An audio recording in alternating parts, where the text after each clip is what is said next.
Ah, Mr. Wolf, what an unexpected pleasure. And perhaps you could tell me what you think you're doing. What I'm doing? What I was doing? I went to look for you and you weren't there. You were working in the garden. I didn't wish to disturb you. You disturb me when you disappear. I didn't disappear. I went for a walk. Is that all? Is that all? Just a walk? Virginia, Nellie is cooking dinner. She has already had a difficult day. We must go home. We must eat Nellie's dinner. It is our obligation to eat Nellie's dinner. There is no such obligation. No such obligation exists. Virginia, you have an obligation to your own sanity. Ah? Oh, and what is your role, Leonard? My husband? Or my prison guard?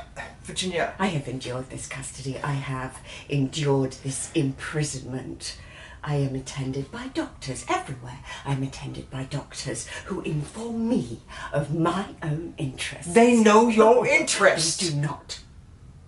They do not speak for my interests. How dare they presume? Let us imagine a life, shall we, in which women are the doctors and the men sit all alone, all day, in shuttered rooms, in the suburbs. Let us imagine that. Virginia, this is hard. I imagine it must be hard for a woman of your... My what? A woman of your exactly? gifts, a woman of your talents, to accept that she's not always the best judge of her own condition. No?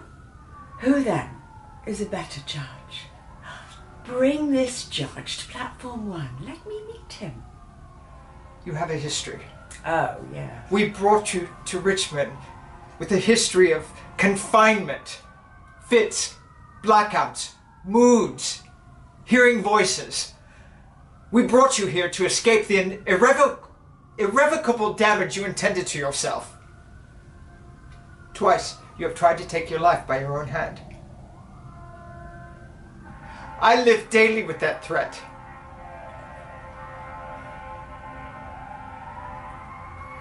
I set up the press. We set up the printing press. Not as a thing of itself, but that you might find a ready occupation, a ready source of absorption and of remedy. Oh, like needlework?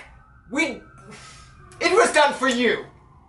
It was done for your betterment. It was done out of love. If I did not know you better, I would think that you were being ungrateful.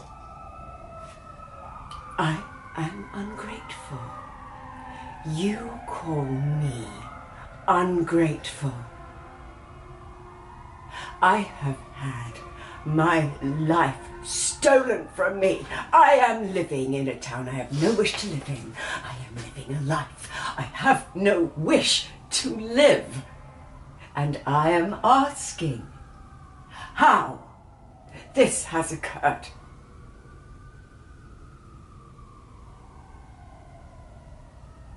It is time for us to move back to London.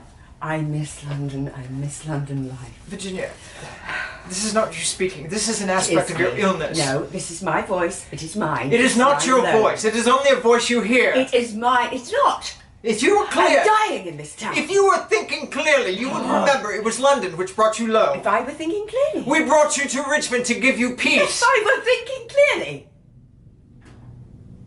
If I were thinking clearly, Leonard, I would tell you that I wrestle alone in the dark, in the deep dark, and that only I can know, and that only I can understand my own condition.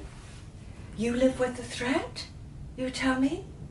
You live with the threat of my extinction. Leonard, I live with it too.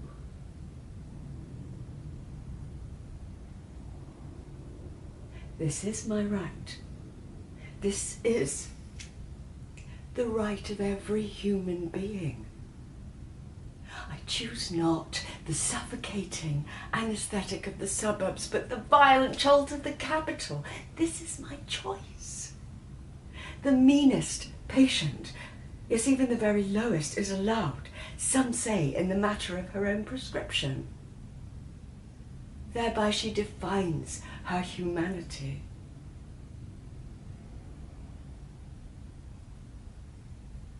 I wish, for your sake, Leonard, that I could be happy in this quietness. But if it's a choice between Richmond and death,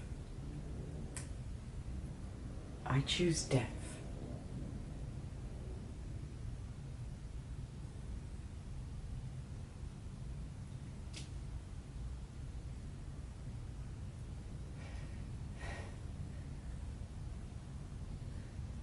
Very well. London, then. We shall move back to London.